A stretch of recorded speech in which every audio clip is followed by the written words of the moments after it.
Yo guys, what's going on? Jake here. In this video I'm talking about the first time I tried synthetic weed, or K2 as it's normally referred to. Basically, if you don't know what K2 is, it's synthetic weed, and what synthetic weed is, it's a weed basically like plant fertilizer. It's not made to be smoked, but it is really, there's kind of a loophole in the system at the moment. It used to be legal, that's why it was called legal highs in the UK. Now it just changed to illegal highs that are illegal to smoke, so they're pretty much fucking pointless really. I'd just rather buy some weed, you know, it's fucking easier, man. But the first time this happened was a few years ago now. I think it was 1 or 2 years ago. So I was like 13, 14, and I know I was doing shit from a young age, which I really shouldn't be. Don't follow my steps, guys, in case you watch this video and you're younger. But what happened is my friend hit me up on the phone. He rang me saying, yo, do you want to come smoke some K2? And at the time, I didn't really know what it was. So I thought it was just going to be like another strain of weed. So I was like, yeah, man, cool. I'll be down in about an hour. So I had a shower, brushed my teeth, had something to eat, got on my bike, and spun down to his house, like going like 90 miles an hour, you know, no-handed on the bike down the middle of the road and that shit. Crazy stuff, boy. So I arrived at his door, and I knocked on his door, and no one was in the house. So this is something I thought, oh, this is a bit cool. Where are we going to go? And he said, fuck it, we'll just stay in his shed. And so what basically we do is, we still do this to the day. I'm still his best friend now, kind of. We're still best friends. I know it sounds really gay to say best friends in 2017, but fuck it, boy. We went inside in his shed, and he pulled a bong out. And I was thinking, shit, he's bonging it? Because I thought it was just something you put in a joint like normal weed, but even though I didn't really know you could buy, I didn't really know about bongs at the time. I was kind of a new bloom with smoking weed. He was smoking this since he was like 12, something. He's a crazy fuck. So he rigged this bowl up, and he started hitting it, and I was thinking, surely he's doing this wrong. Because the second he hit it, he just looked like he smoked an ounce of crack. He sat back in his chair, coughed his guts up for about 5 minutes, and then said, yo, take a hit, bro.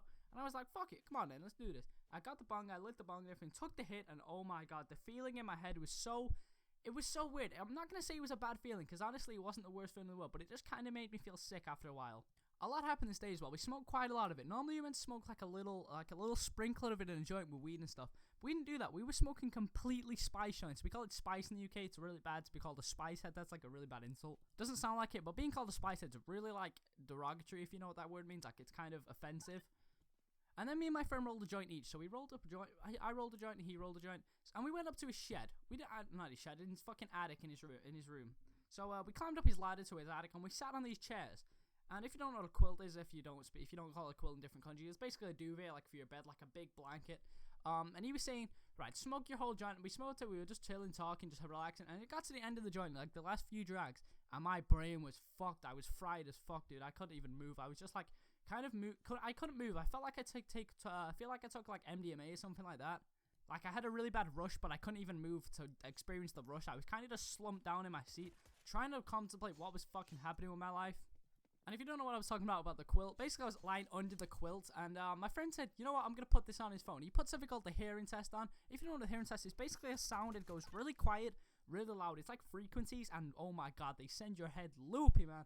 I was freaking fuck out. He was freaking the fuck out.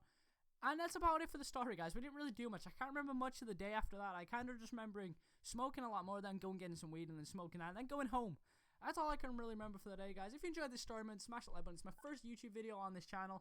I know I have 180 subscribers, because technically it's not my first video. It's kind of like my 100th video or something. I used to make videos a while ago, like a year ago, and I decided to quit YouTube ages ago, but I want to get back into it, so that's why I have 180-ish subscribers. So you guys can't be calling me sub-bots or anything like that. If you guys enjoyed this video, as I said, like the video, share this with all your friends and stuff like that, and I'll see you guys next video. Peace.